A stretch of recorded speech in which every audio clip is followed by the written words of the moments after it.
Welcome to Workouts at the Lab.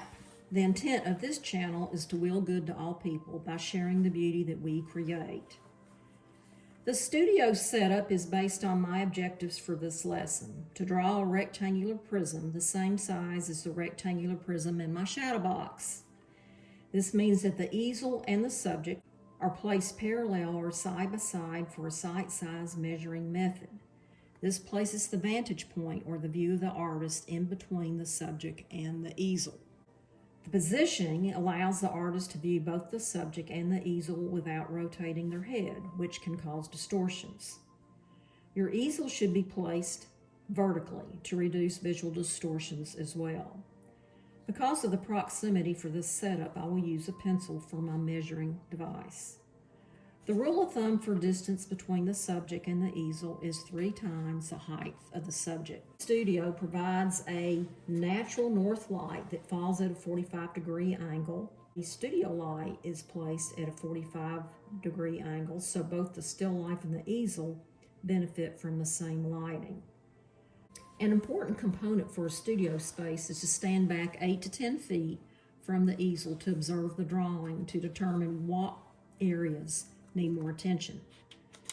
The selected media and materials for this lesson are the Strathmore 80-pound ivory drawing paper for its smooth surface and durability, the Mitsubishi graphite pencils for the smooth application they provide on a paper surface, the Moo eraser for thorough lifting, and a kneaded eraser for precision lifting in tight areas. Ultrafine sandpaper is used to sharpen the pencils, and I sharpen these to a chisel point. And I use an X-Acto knife to cut away the wood prior to sharpening on the sandpaper. An 18-inch ruler is used to establish the perimeters of my drawing boundaries, and I also use that at the end of the drawing to clean up the edges. Textured paper towel is used for light blending. Artists draw geometric solids and still life objects to study and recreate the three-dimensionality of the object by observing how the light and darks fall on that subject matter. Lights are observed first, followed by the darks, but the mid-tone values 4, 5, and 6 hold your drawing together visually to create an illusion of form. Drawing geometric solids will train you visually to see values on and surrounding other objects you draw and paint.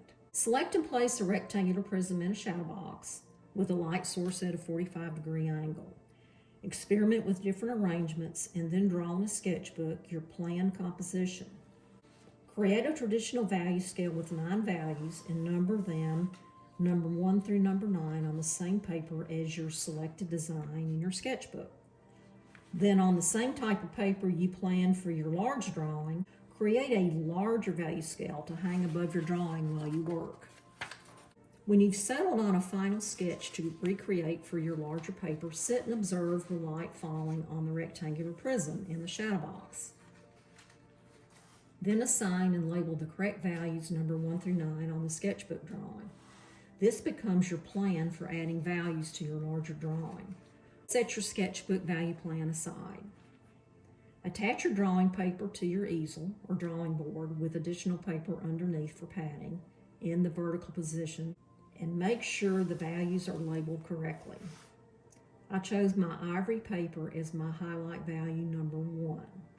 Next, establish your boundaries for your drawing using a clear plastic ruler. For composition, I utilize a golden mean or the rule of thirds for the placement of the rectangular prism towards the right side power points. Each one of these squares in the classic diagram are equal. The intersection of the vertical and horizontal lines are called power points. When planning a composition, placing your subject matter near or on these power points adds visual strength to your work. Remember to maintain a position between the still life and the easel to view the subject and the easel at the same time without rotating your head to reduce distortions. You must maintain a straight elbow to reduce distortions.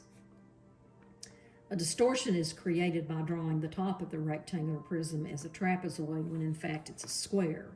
This is because you're sitting parallel to the prism at a side or profile view. From your drawing position and with a straightened elbow and one eye closed, visually align your pencil along the bottom edge and then carry that pencil in that same angle back to the paper. And you make a mark for that angle of the bottom edge of the rectangle. Repeat the measuring until you're certain you have the correct position, and then you'll do the other side. And then you'll have your rectangular prism sitting in a shadow box location. For measuring the height of the rectangular prism, straighten your elbow and you line the top of the pencil to this top far corner, and you're going to slide your thumb down for that measurement. So lining the top of the pencil to the top right far corner of the prism, slide your thumbnail down to get that measurement, and you bring it back to your prism. And you do this several times until you get that accurate measurement. And you'll do that for the front edge and the far left edge. And they should all be sitting here on the two lines that you created when you drew the bottom angles for your prism. For measuring the width of the prism, you need to straighten your elbow and rotate your wrist horizontally, and you're going to line your pencil to this top edge and slide your thumbnail down and get that unit of measure at the end of that top edge. So you're doing this, but you've got to sight it on your rectangular prism you're drawing, you're observing, and carry that measurement to this top edge. Then you're going to do the bottom edge and repeat that. This distance and this distance will be the same. Then you need to measure the top edge for here and for here. Now you should have your bottom edges, your three vertical edges. All vertical edges will be perpendicular to the bottom and top of your paper, and you should have the widths in. The sighting of the angles for the prism and the shadow box were correctly determined in their relationship. What I mean by that is I'm going to sight in my shadow box, line up this diagonal here, and I drew a line for this, and then I lined up the other edge and drew that diagonal. So this represents where the vertical plane of the shadow box meets the horizontal plane of the shadow box. The back corner is going to be vertical like the edges of the rectangle. But I needed to pay attention to where this diagonal that separated these two planes in the shadow box hit this edge and this edge of the prism. So when I sighted that in, I saw that this hit 1/4 down the right edge. So this represents about half of that edge, and this is 1/4. So I had to make sure this line hit 1/4 down.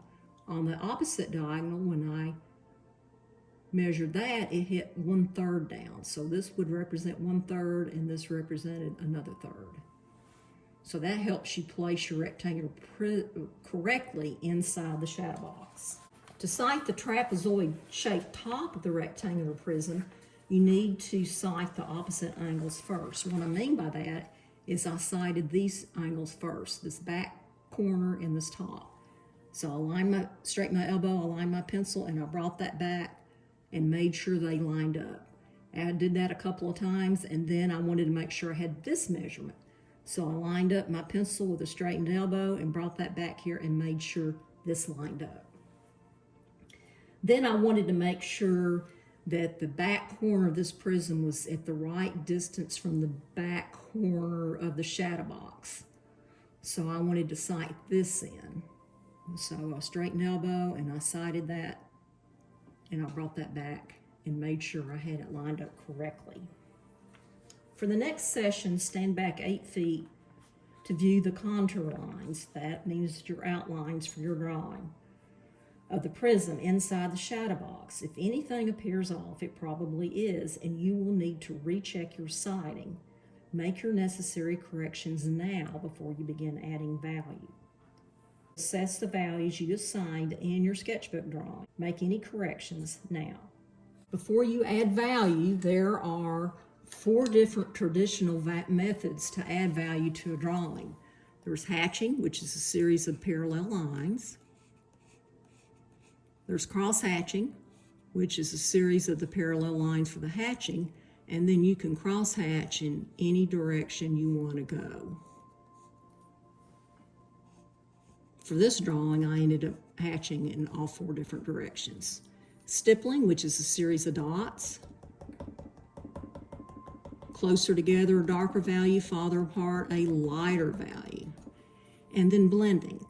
Blending is when you do your hatching, your cross-hatching, or your stippling. And then you take a tool, in my case, the soft texture paper towel, and you blend into the paper fibers. I don't recommend you do that until the end of the drawing. I don't recommend you use your fingers. The oils in your skin will alter the paper fibers. Take a 2H pencil and you begin adding your value. Mine is sharpened to a chisel point, so I get the even application for the graphite. I chose my number 1 value to be the paper. So the foreground is number 1 and the top edges of the prism stayed number 1. That means they don't receive any value at all. Everywhere else in the drawing, I added the number 2 value. And I did that with hatching. And when I was through with that, I cleaned up stray mark making, and I was ready for the number 3 value.